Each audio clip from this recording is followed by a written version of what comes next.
Shalom, peuple du Seigneur. Ce soir, je viens te parler de l'esprit de la persévérance. Écoute-moi très bien ce soir. Je me rends compte que plusieurs enfants de Dieu ont manque de persévérance. Je vois que plusieurs enfants de Dieu aujourd'hui manquent de persévérance. Ils veulent tout vite fait. Ils veulent que Dieu les exauce directement. Écoute-moi très bien. Joseph avait reçu une vision à 15 ans. Mais Dieu l'a exaucé tellement dans un futur lointain. C'est dans un futur lointain. Il a fallu que Joseph traverse l'esclavage. Joseph traverse la prison.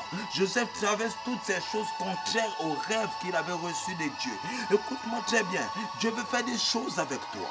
Dieu veut t'élever. Dieu veut te rendre prospère et grand. Mais ce que tu dois faire, c'est d'avoir plus de persévérance dans ce que tu fais avec le Seigneur. La Bible déclare que ce n'est pas celui qui aurait cru qui aurait reçu, mais celui qui aura cru et persévéré. Ça veut dire qu'après la croyance, il y aurait des combats. Après la croyance, il y aurait beaucoup de choses, des obstacles et toutes ces choses. C'est pas parce qu'il y a des obstacles que Dieu ment. C'est pas parce qu'il y a des obstacles que tu penses que Dieu ne t'a pas béni. Tu es une personne bénie, tu es une personne bénite.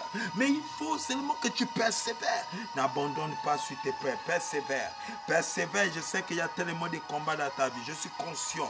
Moi, le pasteur David, je suis conscient que tu es tellement rempli en ce moment de problèmes et de difficultés. Je viens te dire que ces difficultés peuvent être des avantages. Ces difficultés peuvent être des avantages pour être élevé. Oh, les difficultés de Joseph ont été des avantages encore.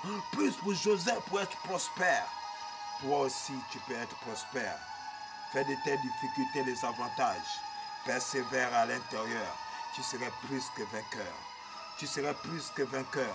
Ils ne sont pas là pour te tuer ces problèmes. La Bible déclare